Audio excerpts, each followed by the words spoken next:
Shalom teman-teman. Masih semangat? Atau loyo ini? Semangat atau loyo? Oke teman-teman, ya? Ada apa? Oke, hari ini kita akan renungkan firman Tuhan, tetap kelanjutan yang sebelumnya. Jadi teman-teman kemungkinan kita akan gabungan aja setiap minggunya ya, untuk lebih memperdalam Alkitab lagi, supaya kita dibekali lah sesuatu yang baik. Saya ada pertanyaan teman-teman, tapi sebelumnya itu kan kita sudah bahas mengenai ibadah. Jadi 3 bulan ke depan kita hanya akan berbicara mengenai peribadatan nih. Yang sebelumnya kita sudah berbicara mengenai kehadiran Tuhan, dan ketika ibadah itu pasti ada yang namanya doa, dan juga minggu lalu ada apa? Puji-pujian. Ada doa, ada puji-pujian. Dan hari ini tentunya kita akan bahas tentang pentingnya Taurat Tuhan, Alkitab dalam peribadatan. Itu sangat penting. Nah teman-teman, adakah gereja yang firman Tuhannya itu tidak berdasar Alkitab? Ada. Jangan salah, mulai dari awal masuk selesai amin, amin doa, pembukaan itu sudah bahas tentang bisnisnya yang kolaps sampai akhirnya Tuhan bawa ke bisnisnya yang berhasil. Amin kemudian itu. Alkitabnya nggak dibahas sama sekali gitu. Nah ini sebenarnya dia berbicara mengenai dirinya atau berbicara mengenai Tuhan. Nah ini persoalan. Ada gereja-gereja tertentu juga banyak, tapi itu tergantung hamba Tuhan dan pendetanya sebenarnya. Karena sekarang saya lihat gereja itu ya tergantung dari hamba Tuhannya bagaimana kan gitu. Banyak sekali yang tidak membahas tentang Alkitab. Nah pertanyaannya, menurut teman-teman apa yang terjadi jika gereja berhenti membaca Alkitab? Apa yang terjadi kira-kira? Mungkin silakan angkat tangan. Miss Adri. Enggak ada, habis. Enggak. Mr. Robin tadi kayaknya mau jawab ya.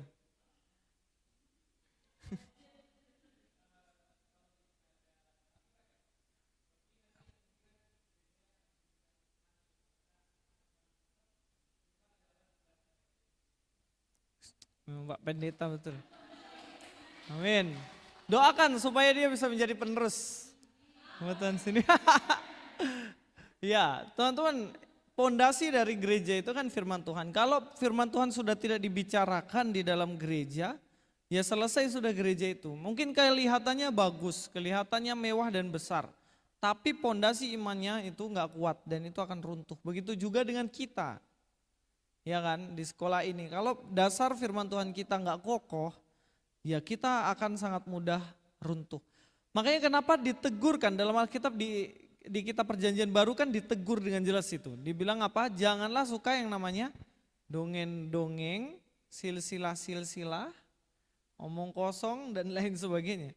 Karena pada zaman itu pun sebenarnya gereja sudah disusupin hal kayak gitu. Lebih suka ngobrol dongeng-dongeng gitu, hal-hal yang dongeng. Makanya ditegur dan diingatkan, jangan sampai gereja juga jatuh ke dalam hal itu. Selanjutnya, pertanyaan selanjutnya, ya ini.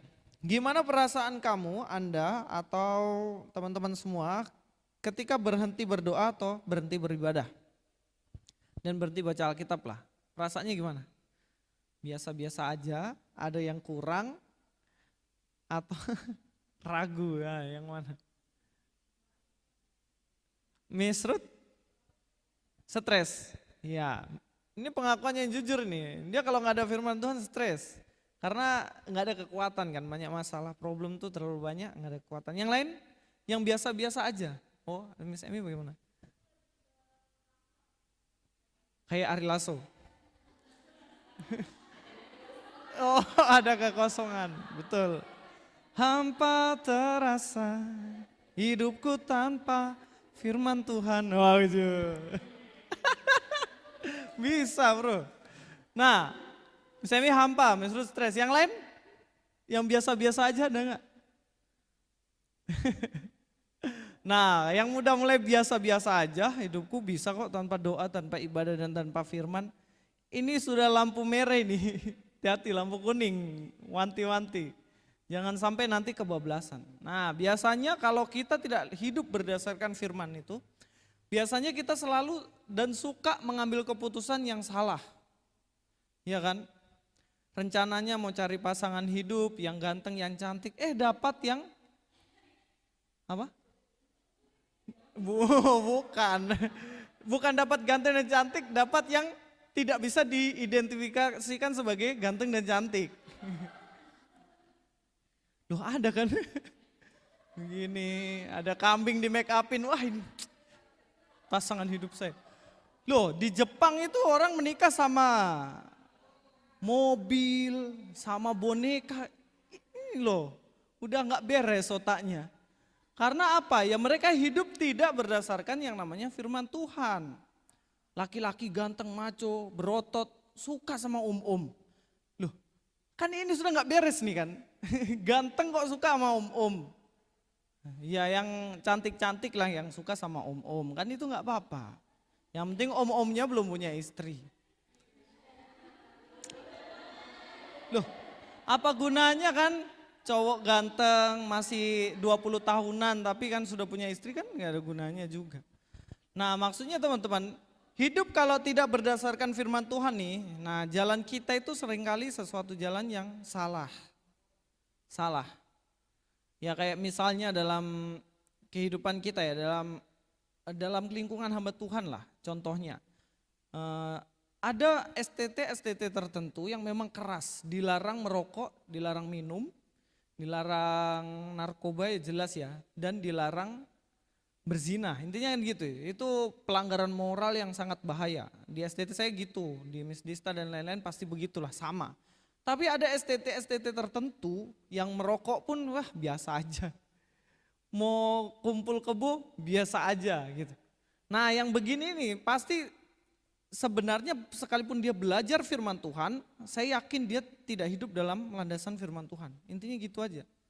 Satu kali waktu saya pelayanan, ada anak pemuda izin sama saya, Kak Luis minggu depan saya tidak ikut pelayanan ya, saya ada izin. Saya tanya kemana? Izin kemana? Saya ada izin mau pindahan rumah. Pindahan kemana? Pindahan ke pacar saya katanya. Dengan santainya dia bilang begitu ke saya. Ini kalau saya suruh remas ini udah pemuka ini. Kalau ini izin pindahan ke pacarnya cobalah. Ngomong sama saya lah nggak ada sungkan-sungkannya. Ya kalau pindah ke rumah istrinya ya nggak apa-apa lah, pindah ke rumah pacarnya. Ini kan ini menganggap perzinahan sebagai hal yang biasa. Kenapa? Karena ya ini firman ini pada akhirnya tidak melandasi gereja, sehingga yang diajarkan gereja itu hanya toleransi. Saya nggak ngomong kalau toleransi itu salah ya. Hanya, ini saya dilaporkan nanti. Hanya toleransi. Jadi ada toleransi diajarkan, tapi juga doktrinal atau pembelajaran Alkitab yang mendalam. Jadi itu harus sertakan.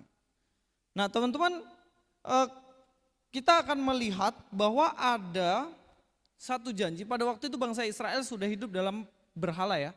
Menyembah berhala dan lain-lain. Itu yang kita bahas kemarin ya, lama sekali itu dari kitab apa itu?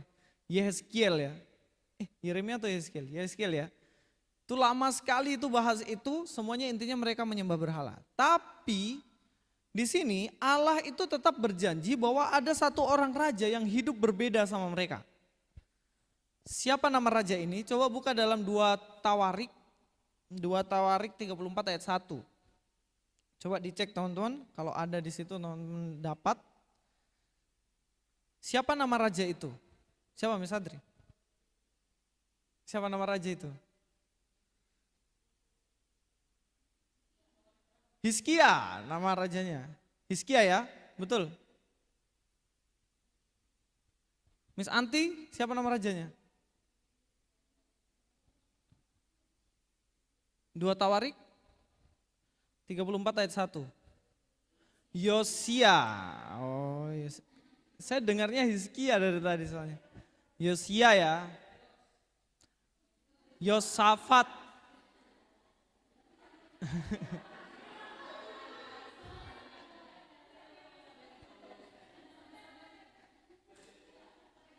Kita akan cek di situ siapakah? Mari kita buka ya.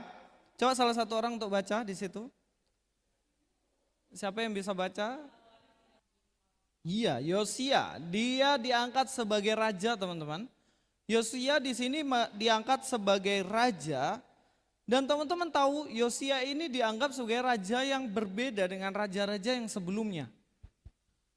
Dia hidup berbeda dengan yang ada di lingkungannya.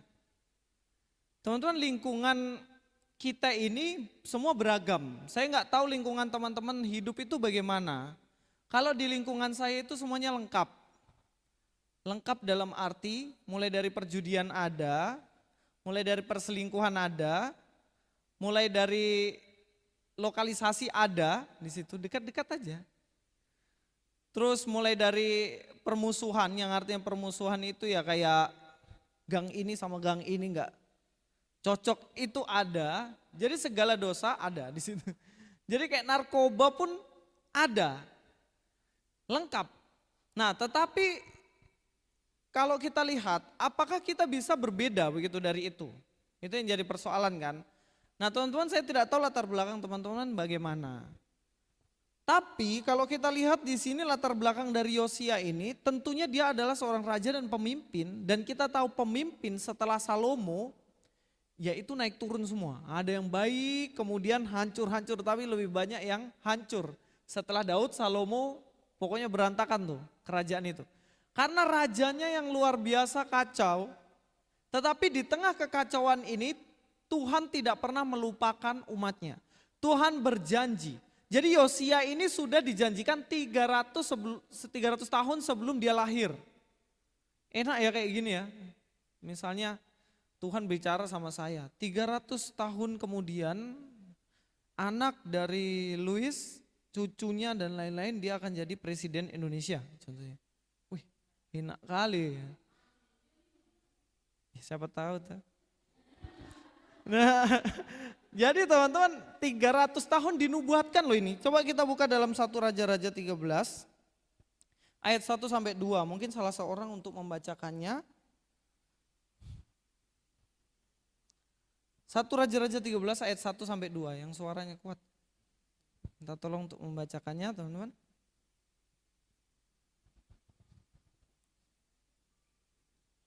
Satu Raja-Raja 13 ayat 1 sampai 2.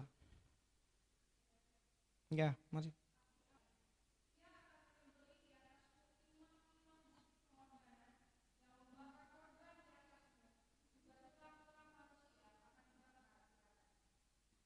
Ya, terima kasih. Di situ dibilang apa?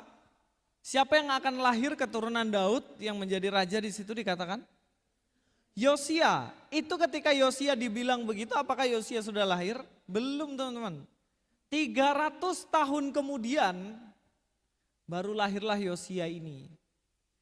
Jadi kalau dibilang Tuhan itu punya planning itu panjang. Jadi kita nggak bisa pikir Tuhan itu sebatas Tuhan tuh nggak bisa jadi manusia. Tuhan itu harus masuk logikanya manusia. Ini yang Tuhan ini kita atau Tuhan itu tak terbatas ruang dan waktu. Dia tahu 300 tahun ke depan. Dia tahu jodoh teman-teman semuanya satu persatu. Jadi jangan merasa kok Tuhan gak kasih-kasih jodoh. Mungkin belum lahir, tunggu aja.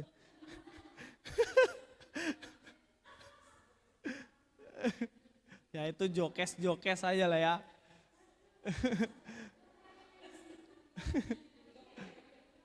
Belum lihat oma-oma menikah sama anak cucu, belum. Ya teman-teman sampai sini dilihat ya, planningnya Tuhan tuh panjang, jauh banget. 300 tahun Tuhan sudah nubuatkan, nanti akan ada namanya Yosia, dia akan berbeda sama sekali dengan raja-raja yang lain. Mari kita akan cari perbedaannya teman-teman. Perbedaan yang pertama, coba baca ayat yang pertama dalam 2 Tawarik 34 ayat yang pertama. 2 Tawarik pasal yang ke-34 ayat yang pertama. Apa yang menjadi perbedaan di situ?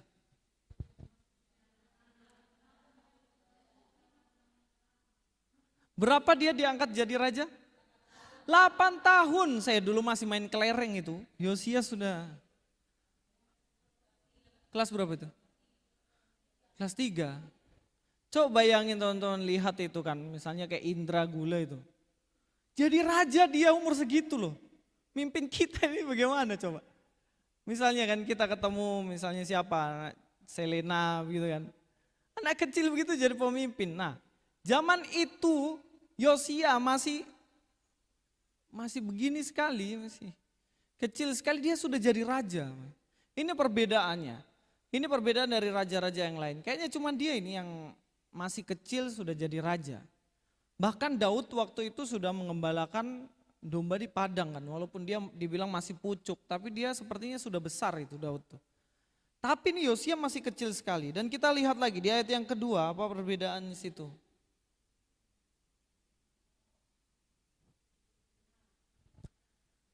Hidup benar seperti Daud. Ini yang tidak dimiliki raja-raja sebelumnya. Yang mana Yosia di sini dia hidup benar seperti Daud. 300 tahun tuh selisihnya tuh. 300 tahun ya. Dari nubuatan itu. Tapi di sini ternyata bangkitlah seorang anak kecil yang hidup seperti Daud. Ini sangat luar biasa. Kita lihat lagi apa yang dilakukan di ayat 3 sampai 7. Intinya aja di situ apa? Merobohkan semua mezbah-mezbah berhala. Kita tahu bagaimana lingkungannya Yosia waktu itu mereka menyembah berhala semuanya. Mereka menyembah berhala, mendirikan mezbah-mezbah, istilahnya mezbah penyembahan kepada roh-roh jahat, berhala. Itu lingkungannya. Tetapi di sini Yosia bisa melawan arus itu semuanya. Yang dia lakukan adalah merobohkan semua itu. Nah teman-teman ternyata ada satu masalah di situ sebenarnya. Yaitu waktu itu mereka sudah pada meninggalkan ibadah yang benar. Ngerti ya? Persoalannya kenapa lingkungan Yosia, lingkungannya itu begitu rusak. Mereka sudah menyembah berhala, mereka juga nggak ada raja yang takut Tuhan, mereka juga hancur-hancuran hidupnya. Teman-teman tahu persoalannya nggak ini? Persoalannya tahu nggak? Kira-kira kalau dari kisah ini apa? Persoalannya. Mungkin ada yang pendapat, persoalannya apa? Kok bisa lingkungan sehancur itu? Ya? Ya? Penyembahan berhala, berarti dia meninggalkan apa? Meninggalkan penyembahan kepada Tuhan kan? Itu persoalannya, mereka sudah tidak beribadah yang benar kepada Tuhan. Terbukti dari apa? Kalau teman-teman lihat di dalam ayat 8 sampai 13, intinya di situ apa yang dilakukan oleh Yosia di situ?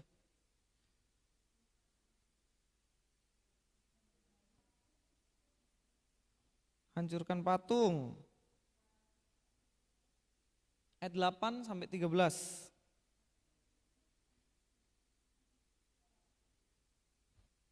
Ada? Ada? Ya? Memperbaiki bait Allah kan.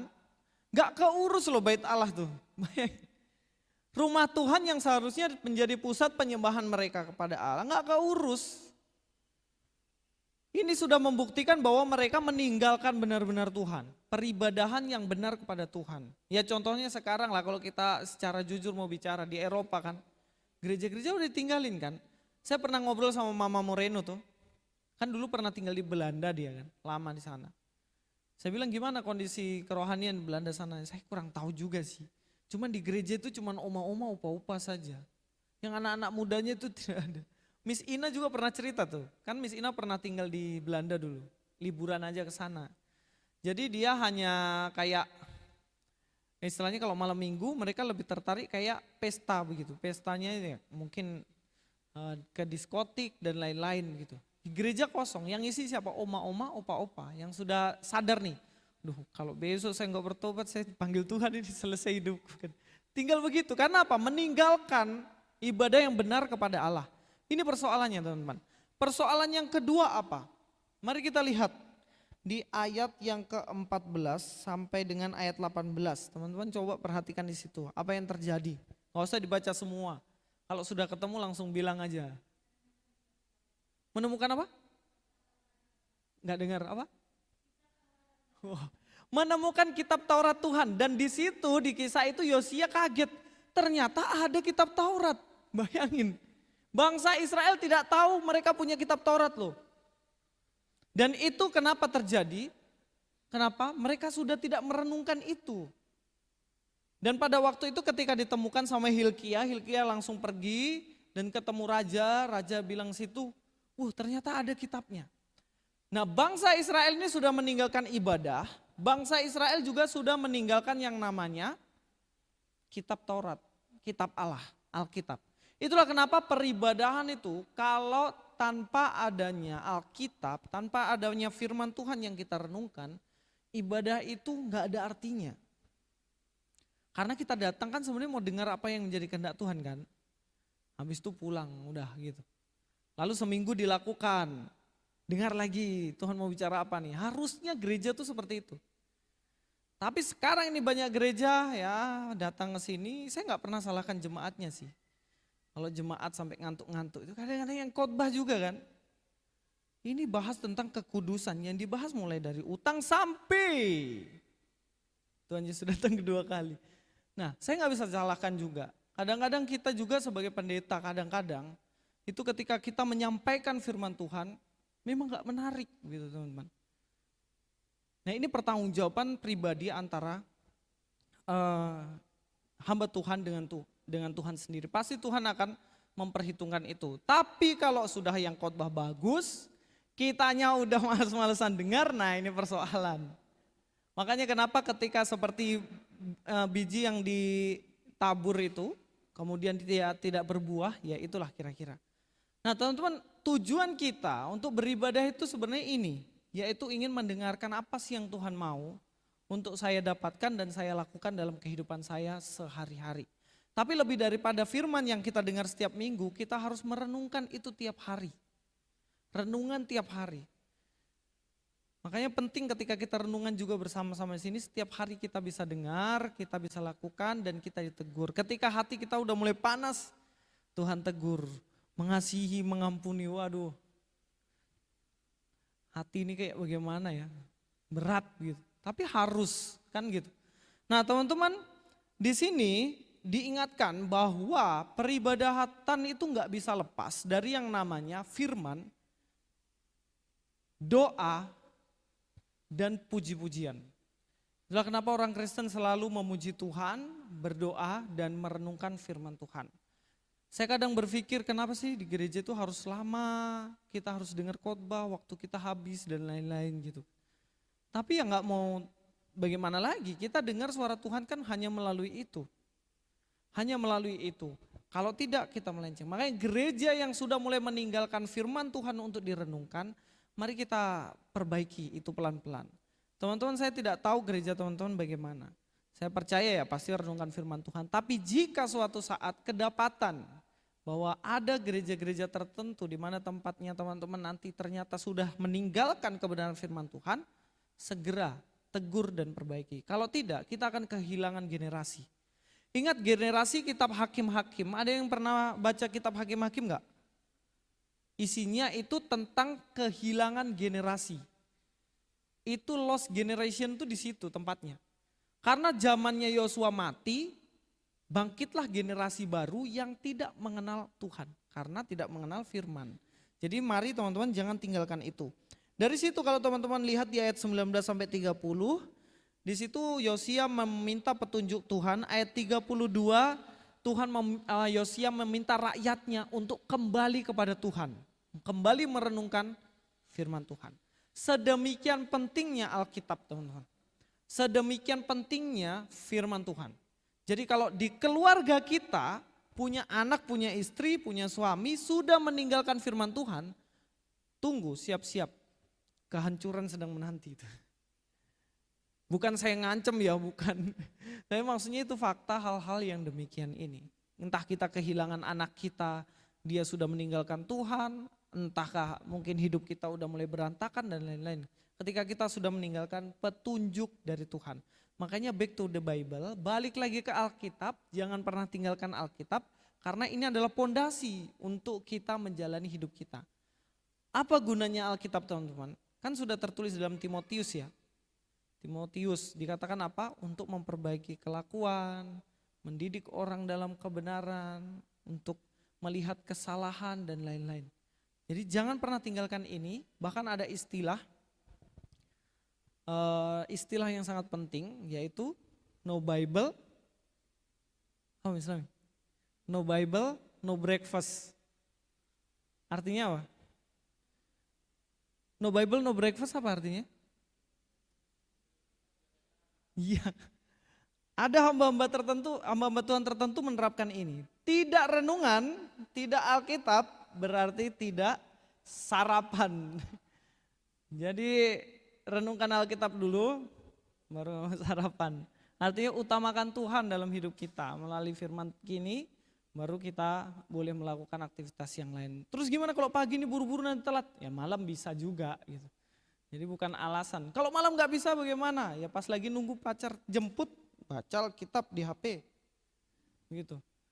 Gak ada alasan lah zaman sekarang. Zaman dulu oke lah alasan. Aduh saya ketinggalan Alkitab saya di rumah. Gak ada waktu saya baca Alkitab. Baca status itu bisa 3 jam 4 jam. Belum kalau nonton cabuk lah gitu. Cakar bongkar. Ya ini 103. Oh, 3 jam 4 jam. Wah Mayota. Baca Alkitab tidak ada waktu. Alasan saja itu. Oke teman-teman, guru-guru, kita kembali lagi ke Alkitab, sediakan waktu untuk belajar Alkitab, karena apa yang akan kita impactkan, apa yang akan kita dampakkan ke anak-anak kita, sedangkan hidup kita nggak berdasar Alkitab ya. Berani belajar berbeda seperti Yosia.